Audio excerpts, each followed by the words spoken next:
Jessica and Mike, you're absolutely right. It was an impressive sight to see, an unbelievable sight, that long column of law enforcement vehicles. At this point, funeral arrangements have not been made for Deputy Sherrer, but right now, this community has taken its first steps in the grieving process.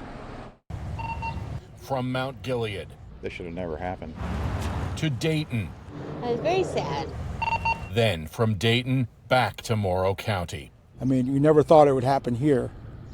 Never. A somber column of law enforcement vehicles, all to escort a fellow officer they now call a hero. 31-year-old Daniel Sherrer, shot and killed Monday night, a 4-year veteran of the Morrow County Sheriff's Office. As the motorcycles and cruisers streamed in, the sheriff and his chiefs stood at attention. Then did so again as Sherrer's body was presented to the funeral home. Dozens of officers stood by to salute Sherrer, then comforted his family and one another. And then, no doubt putting his own grief aside, Sheriff John Hinton walked up and down the 2 blocks from the funeral home, greeting every mourner who lined the streets, law enforcement and civilian alike. So many people here told us they didn't know Deputy Sherrer personally, but felt like they had to be here. No. Why do you feel compelled to be out here? To support his family. To show his family that his life matters. It's just a shame. It's a loss of life. I feel for his family. That's the reason I'm here, is to give his family support and just let them know the community cares. I think it'll bring the community together to help protect each other, be kind to each other, and I think this will be a life changer for a lot of people in this community. It helps tremendously to see all the support that is here.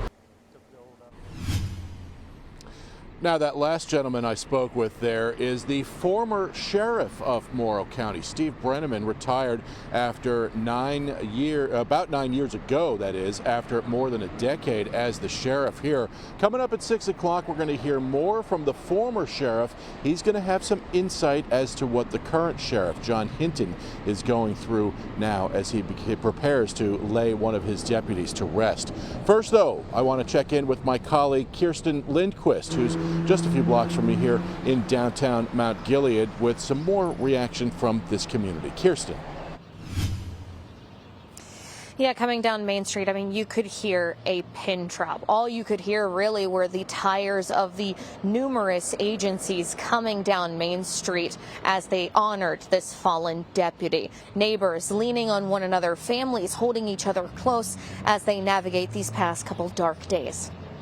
When something like this happens in our small town, we just all rally together because that's the only thing that's going to get people through. An American flag hanging over Main Street in downtown Mount Gilead, honoring the life and legacy of Deputy Daniel Sherrer. That's the first thing when I heard that this happened. I knew he was definitely trying to de-escalate that situation. That's who he is. Chade Kennedy worked with Daniel on the jail side of the Morrow County Sheriff's Office. When I worked in the jail, primarily, I seen like the bad side of Mount Gilead. You know, people would come in with the stuff, but seeing a lot of people out here, it shows a lot about who he was. Chade says he dearly misses his friend, showing us photos of Daniel dancing at Chade's wedding. It was like one of the times I got to see him out of uniform. He was there acting himself, dancing, going crazy. It's a tragedy that hits close to home for these families. Yeah, he wants to be a cop, so where he's like, I feel so bad, Mom, and he wanted to come. Like Ashley Wyatt, who says her coworker used to date Daniel. He was always super nice, super friendly. He talked to everyone. Both Chade and Ashley tell me they have a deep connection to the police force and the dangers present serving the community.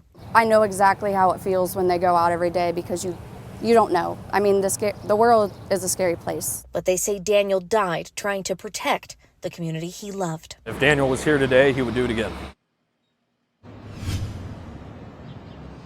Now, like Tom mentioned earlier, there is no word yet on funeral procedures. Right now, I'm learning that the family and the Morrow County Sheriff's Office are trying to coordinate to figure out arrangements there. Now, we also know that the Delaware County Sheriff's Office is taking over the investigation into Sherrer's death. Right now, live on your side in Mount Gilead, Kirsten Lindquist, ABC 6 News.